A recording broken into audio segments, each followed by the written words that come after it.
You are listening to Radio Maria Canada. We now present the Health Hub, hosted by Kathy Biasi.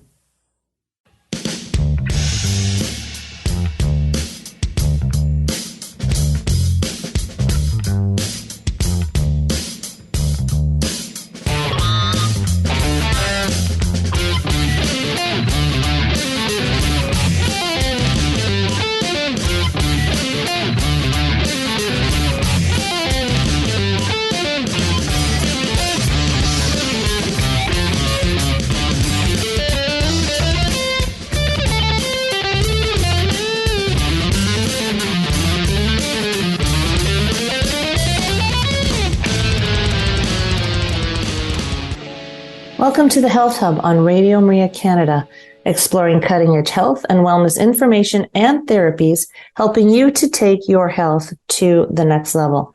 I am your host, Kathy Biasi, and I am an holistic nutritionist and a professional cancer coach. On today's show, we're talking about the connection between sleeping problems and aging. The importance of good quality sleep can't be overstated. Sleep is essential for our body to adequately perform the myriad of functions it takes to keep us healthy. Sleep impacts our physical and mental functioning, our ability to fight disease, so many important things. It impacts our immune system, our metabolism, and the ability to fight chronic disease. To bring us to a greater understanding of all of this, our guest today is Dr. Catherine Darley. Dr. Darley is a naturopathic doctor, and she is a leader in natural sleep medicine. She combines her knowledge of sleep disorders with her training as a naturopathic physician to bridge these fields. She founded the Institute of Naturopathic Sleep Medicine in Seattle, which is dedicated to patient care, public education about sleep health, and consultation with high-risk populations, such as first responders. Dr. Darley regularly writes articles and trains healthcare providers in the treatment of sleep disorders. You can find her on Instagram at Skilled Sleeper.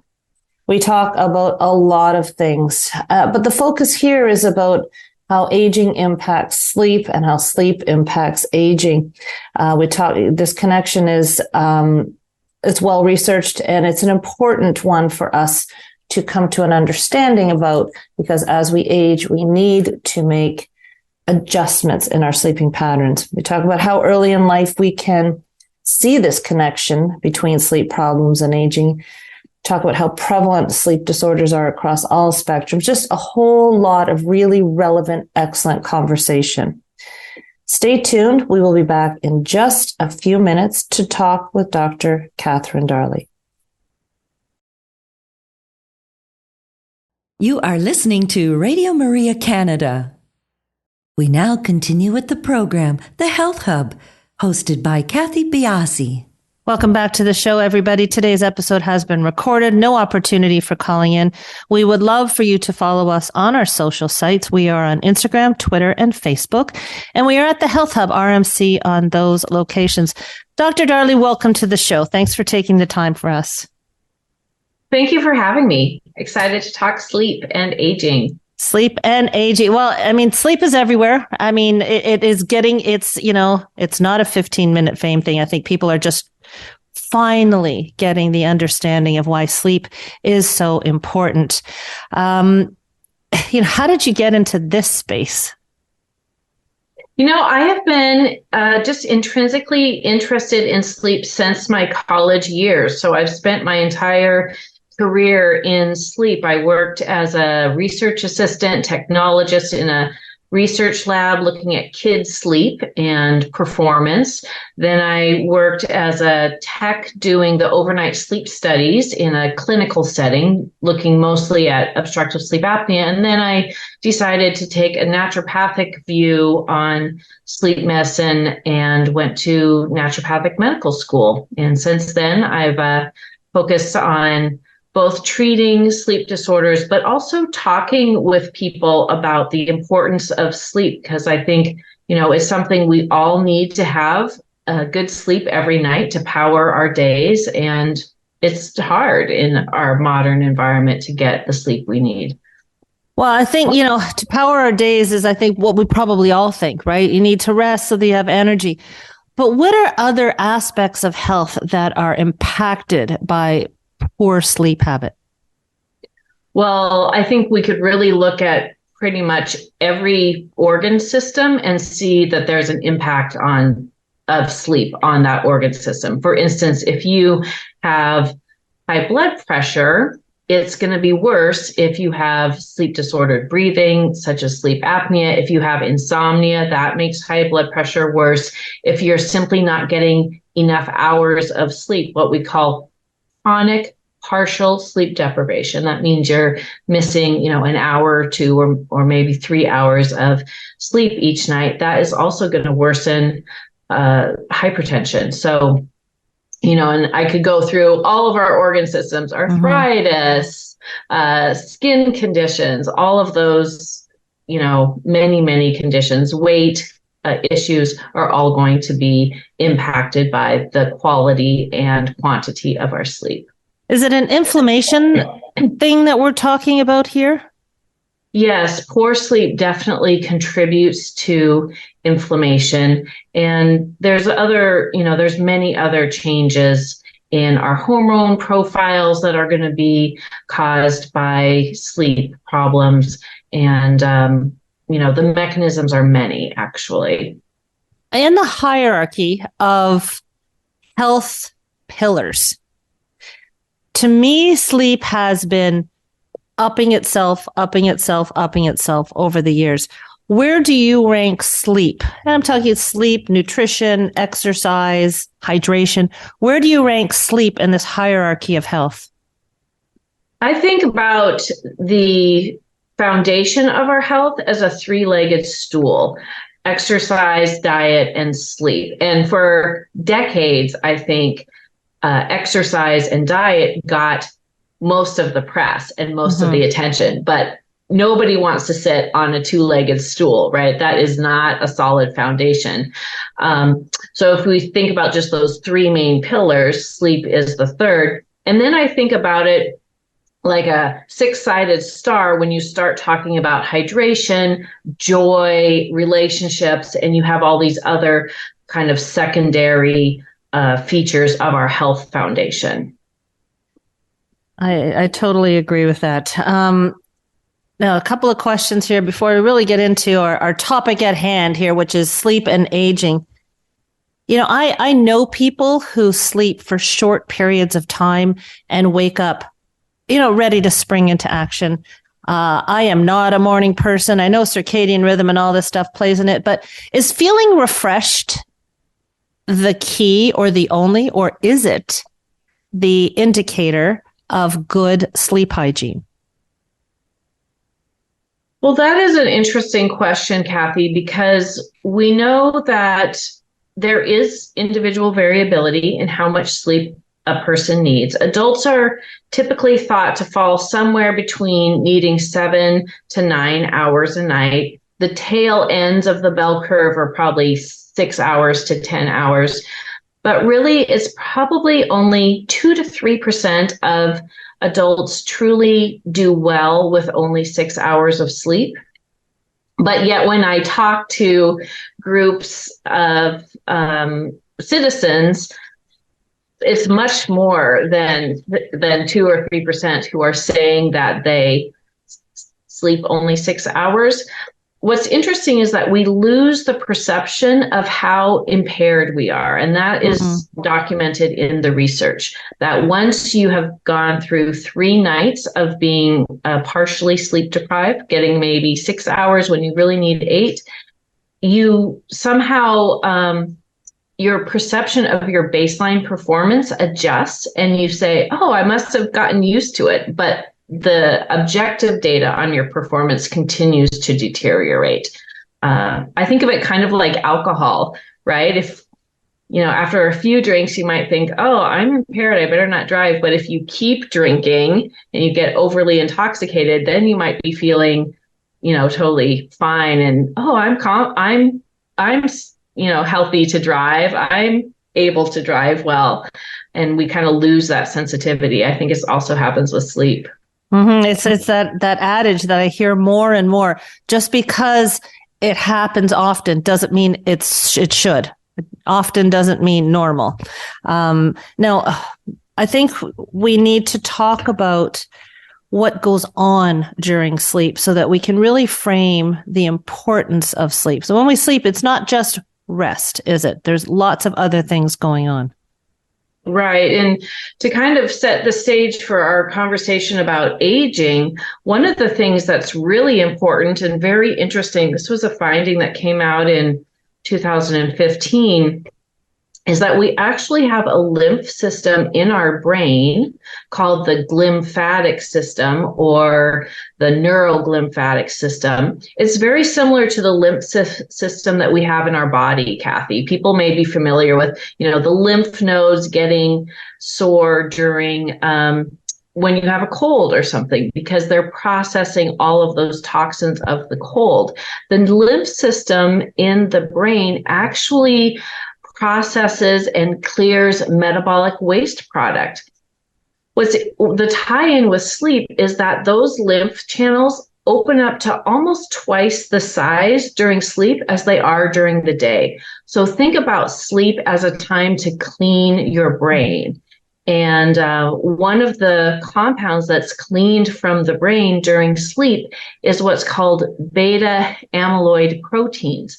And these proteins actually can build up in the brain and make these what are called plaques. They're kind of an accumulation of the beta amyloid proteins. And that is part of the mechanism of Alzheimer's disease. And we've known for years that there's this connection between poor sleep and increased risk of Alzheimer's disease. So this discovery of the lymphatic system really helps us understand the mechanism that poor sleep is going to prevent the clearing of these metabolic waste products, and those accumulate, contributing to Alzheimer's disease. How many, not how many, what percentage of the population, or how prevalent are sleep disorders? And are we talking just in the adult, just in the aging, or are we even going back to early age? Is it a thing you're seeing? Yeah, so it's about 1 in 3 people who have either a sleep disorder or a insufficient sleep, which actually insufficient sleep can be diagnosed as a sleep disorder, simply not getting enough hours. And I love that you asked about children, because part of my work has been advocating for particularly teen sleep. Teens are the most sleep deprived age group, actually, with high school seniors, only about 10% of them getting the sleep that they need. And it has a big impact on their academics, their social interactions, their health, driving safety, etc. So we do want to think also about children's sleep. And what's interesting, if you look at the sleep and aging literature, even infants whose mothers had sleep problems during pregnancy, you will see advanced aging in those infants versus infants whose mothers had no sleep problems. That's really, is that a genetic thing? Are you talking? No, it's the presence of the sleep problem, specifically sleep disordered breathing. Yeah. So we talked about, the glymphatic system. There's other mechanisms by which poor sleep contributes to aging. When we're talking about, let's move into sleep and aging. Are we talking about a shift in the terrain of the body as we age? Or is it a cumulative effect of bad habit? Or is it somewhere, is there a sweet spot in the middle? Yeah, so, it is a very active area of research. two hypotheses that are being considered and evaluated are, on the one hand, is sleep deterioration just part of aging that we cannot control and is really just part of the aging process?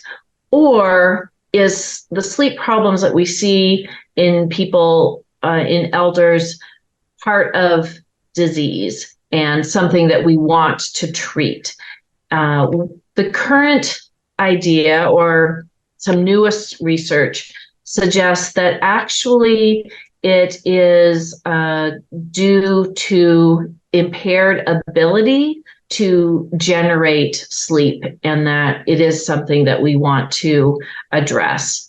It's not simply that elders need less sleep, which is the other idea that's being considered.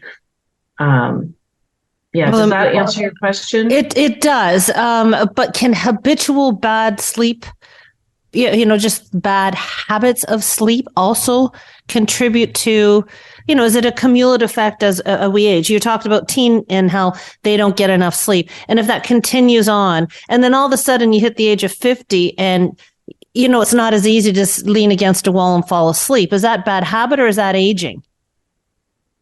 I think that it's both. I think, our lifestyle habits definitely contribute to our ability to sleep well. And, I don't particularly like to, frame it as bad habits. I think it's one of those areas that we just simply don't learn enough about. We don't learn about sleep necessarily in our health classes in high school. Our physicians aren't necessarily including sleep as part of the annual visits. It's not something that most people have had a lot of good information about. And, that's hard. That puts people in a hard situation when they don't necessarily have the information to choose sleep healthy lifestyle. So as we age, as with many other aspects of health, we have to adapt. For instance, women, as estrogen levels drop through their, as we hit menopause, fat can accumulate. We might need to add more protein for more lean muscle mass.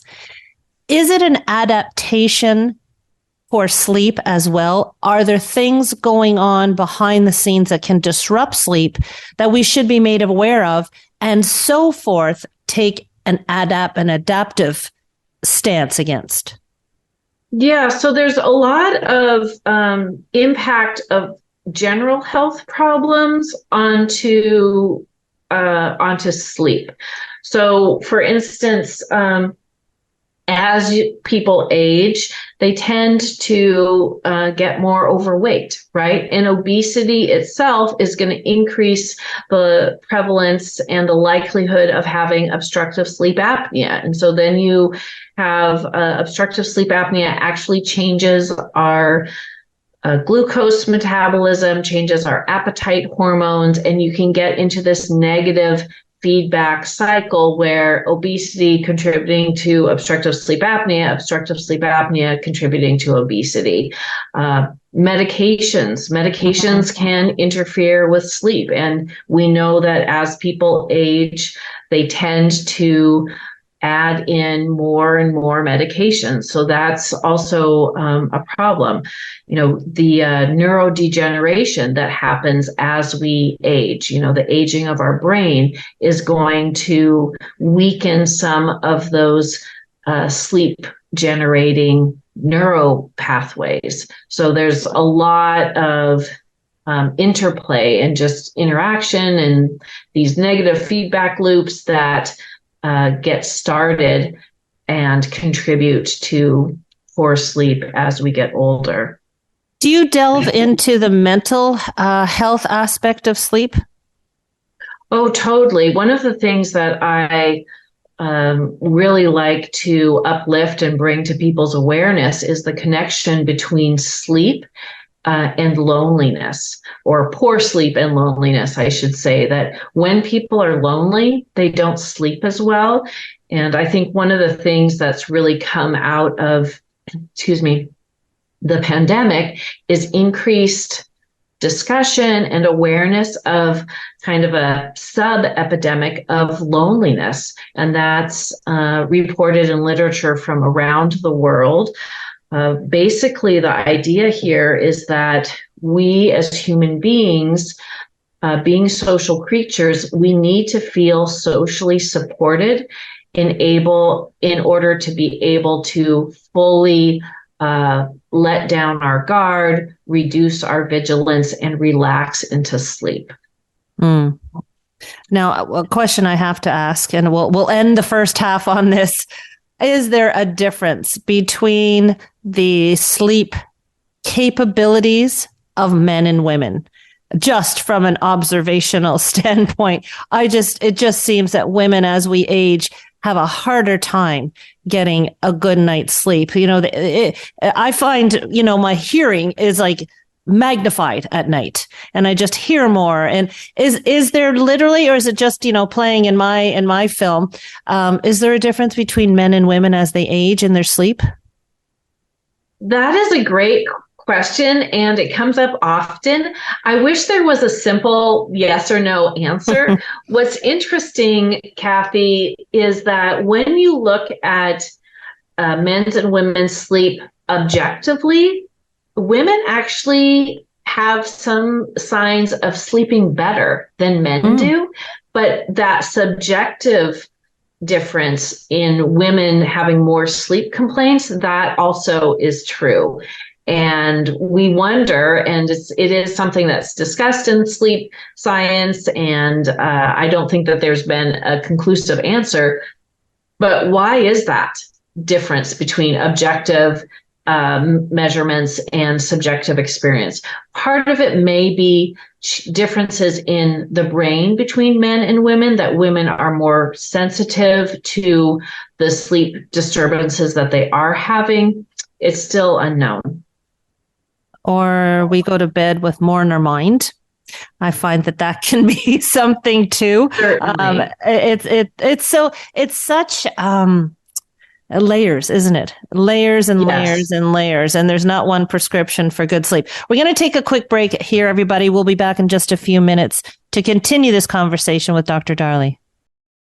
You are listening to The Health Hub here on Radio Maria Canada. A Catholic voice wherever you are. To contact us and be a part of the show, email thh@radiomaria.ca. We now continue with the program. Here once again is your host, Kathy Biasi. Welcome back. We are having a great conversation about sleep with Dr. Darley. Dr. Darley, one of the things that in the health space is also becoming more talked about is our circadian rhythm. And within that, the fluctuations, a lot of hormones, we're certainly not getting into the science of the whole circadian rhythm. But within that context, we can talk about melatonin and cortisol spikes. How does aging affect circadian rhythm? Or is it a vice versa thing? Does circadian rhythm affect our aging? And, again, have to look at it from all angles?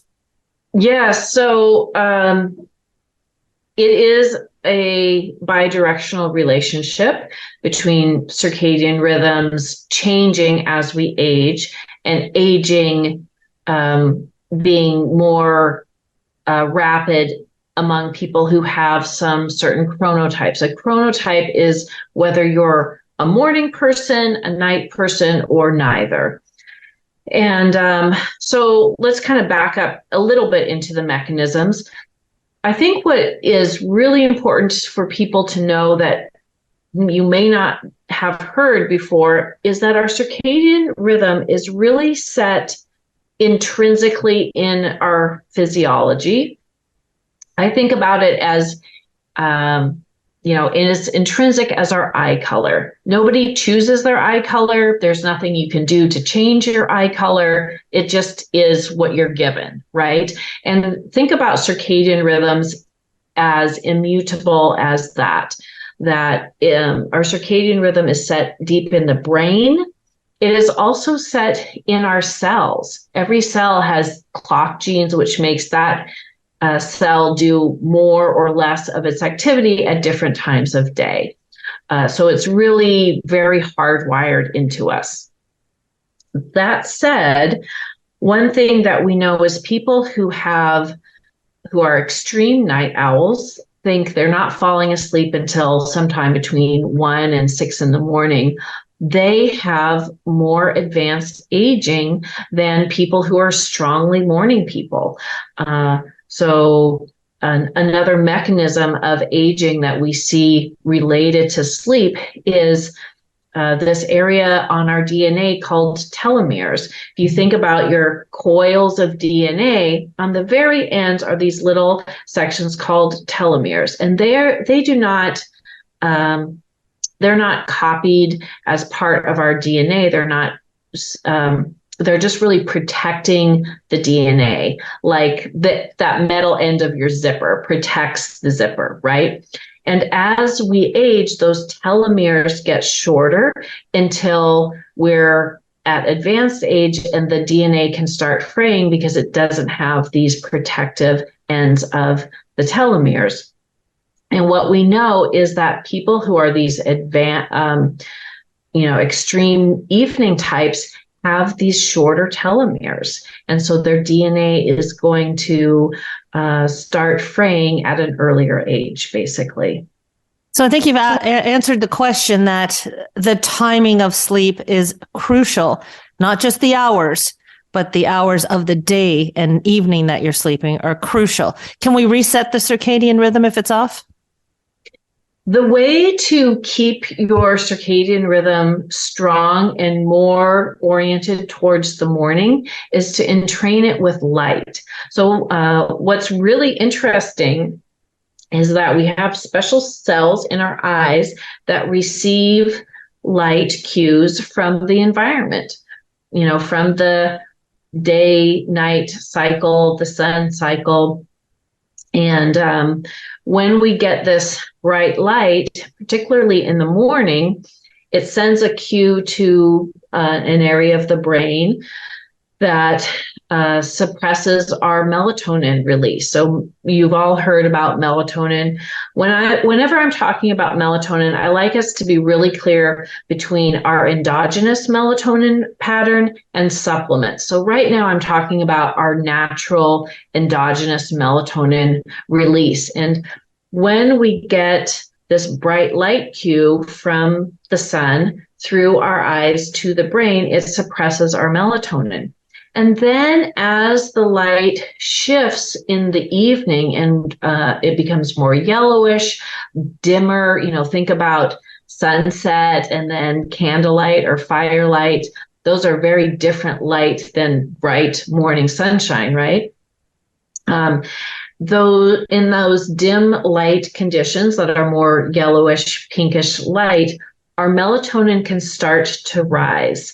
And that is going to help us feel drowsy. Melatonin also goes throughout the body. That nocturnal pulse of melatonin goes throughout the body and signals to the body, it is nighttime. It is time to switch into resting physiology. And one of the signs of aging, or one of the things that happens in aging, is that our melatonin doesn't peak as much. We just don't release as much melatonin from the pineal gland. And that can shift people's sleep experience. So they're not as drowsy. Their melatonin isn't as high during the night. So they may wake up more often. When we're talking about circadian rhythm and you're talking entrainment with light, that in and of itself seems to be an issue in society today. We're in a darkness crisis, are we not? Yes. One phrase that I coined a couple months ago or last year was the idea of darkness deficiency. It's about 80% of human beings who have artificial light at night. And that can suppress our melatonin. I think, Kathy, most people at this point have heard about avoiding blue light at night. But I think that what's missing from the conversation or the understanding is really knowing how very, very sensitive our system is. So one tip that I like to give people, if you hold your hand out at arm's distance, if you could see your fingers wiggling, that is enough light to suppress your melatonin somewhat. So how many people have a bedroom where you could see your fingers wiggling in the night, right? Probably most of us. That's too much. You really want your bedroom to have true darkness. That's interesting because, no matter how hard some people try to get into darkness, there's sources of light everywhere, things that you're not even thinking about. So let's flip the switch here. We talked about how our sleep is negatively impacted or can be negatively impacted as we age. How can people use sleep to prevent aging? That's a great question. And so I hope we'll have time to talk about this. And listeners, you might want to get out your system to take some notes, because I want to get into this sleep skills is what I think about them. One, you really want to get as much light during the day as you can and as much darkness at night. Try to connect with the natural light-dark cycle. When the sun is up, you're getting outside for regular sun breaks during the day, not just staying in your office or home that typically are quite dim compared to outdoor light. And then at night, make your bedroom just as dark as possible. There's some research looking at people sleep camping, even just a weekend, 2 nights of camping in a natural environment without any electric light. People sleep much better. And so you want to replicate that in your home environment as best you can. And then, yes, you want to get enough hours of sleep, and think, figure out where you are on that bell curve for adults, somewhere between 7 and 9 hours. I know for myself, I really am like a 8-hour, 15-minute sleeper. And that is how much time I schedule in my lifestyle, so that I've got all of the benefits of good sleep to fuel my days. And I think sometimes people trade in getting adequate sleep to have a longer day. But when you do that, you're accelerating your aging. You're going to have less smooth relationships, because poor sleep does change our emotional intelligence. You're going to have higher risk of high blood pressure and obesity and Alzheimer's disease and all of those chronic diseases that we want to avoid. If you're choosing to trade in sleep for more awake hours, it may not serve you in the long run. Okay, so you mentioned you schedule sleep, your sleep time. We kind of skirted around it earlier, but are there optimal, scientifically researched hours of sleep? Yeah, so the best thing to do is sleep at a time for your body clock. Getting that morning light will actually shift your body clock earlier. So that's why I really emphasize that. And then, if you are more of a night owl or evening person, if you can design your lifestyle to honor that and sleep at the times that are best for you. One of the challenges that people who are strongly night owls have, and this includes teenagers, is that they have to get up before they're really physiologically ready to wake up, which can make it hard to wake up. And also, people are well-intentioned. They think, okay, I have to get up at 7 for school or work, which means I better be in bed at 11. But if they're not sleepy, they may get into bed at 11 and it can take a long time to fall asleep, which is, such a frustrating experience. I think we've all had some sleepless nights for one reason or another. And think about if you're having that experience night after night where you're getting into bed before you're sleepy because your schedule requires it, that can be part of the problem for people too. Before we get into your great program that you're going to be offering, I wanted to ask you about your thoughts on supplementing with melatonin. Yeah, so because of the role that melatonin has throughout our body, it's a very strong antioxidant. And oxidation is part of aging. It's also a very strong anti-inflammatory. For those reasons, along with the fact that our endogenous melatonin release does decline as we age, I like to suggest that people supplement a low dose melatonin, like 0.3 milligrams of melatonin, not these high doses. And I suggest people go with a plant-based melatonin. Many of the melatonins that you get off the shelf are created in a factory synthetically, and they can potentially have contaminants. So the one that I recommend is herbatonin. It's a plant-based melatonin, and I think that is a good idea, actually, to take a low-dose melatonin just on a long-term basis for all of those benefits. As we age, not as children, not as teenagers, correct? No. Because the question I'm asked often when I'm suggesting melatonin is, well, if I take this, will my body stop producing this?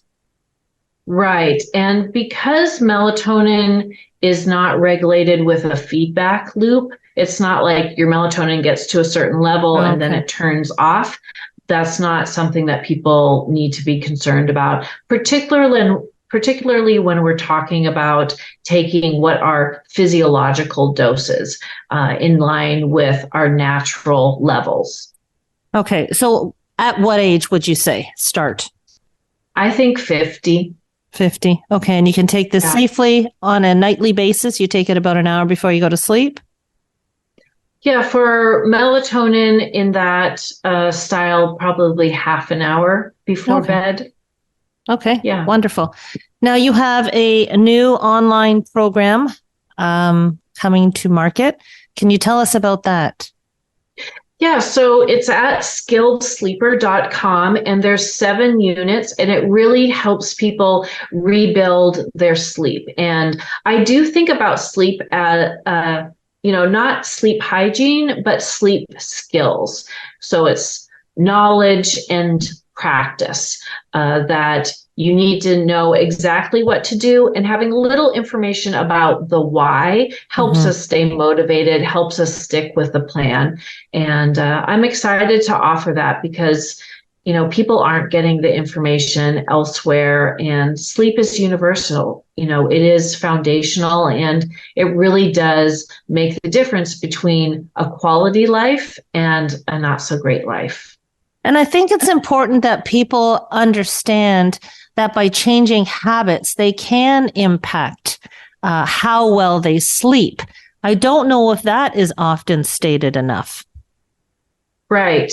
It is, it is something that we can have a huge impact on with our lifestyle choices. I use the phrase sleep healthy lifestyle, that there's many different components. Like I'm going to talk in the course about what is the best time to exercise for your sleep? What is the best time for your meals and dietary habits to support sleep? And so we'll get into all of those lifestyle factors that really do make a difference. And one of the things also that has really struck me in talking with folks is how many people have a bedroom environment that disrupts their sleep. So we have a checklist of going through, these are all of the features of a sleep healthy bedroom, and how can we put those in place.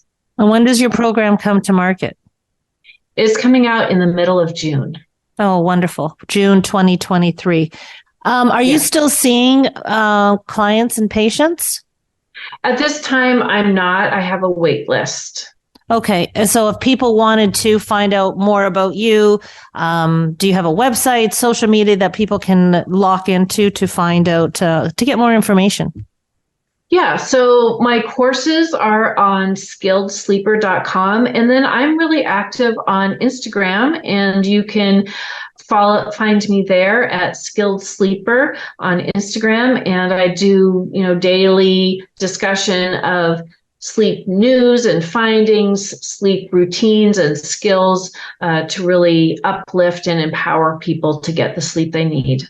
Wonderful. Well, I wanted to thank you so very much for joining us. Such an important topic that I think merits a spotlight on it. It is certainly a pillar of good health. And I think the more that you can get the word out, the more that shows like this can get the word out, the more people becoming, a contributor to their own sleeping pattern. So thank you so much for joining us. I really do appreciate you taking the time.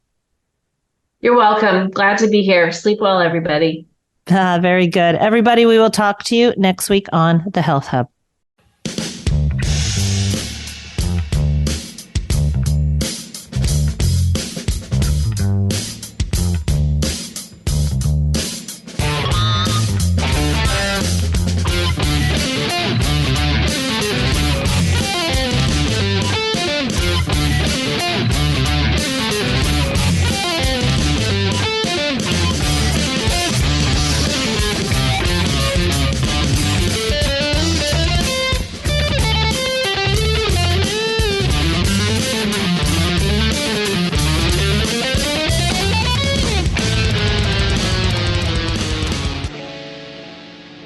You have been listening to The Health Hub, hosted by Kathy Biasi, here on Radio Maria Canada.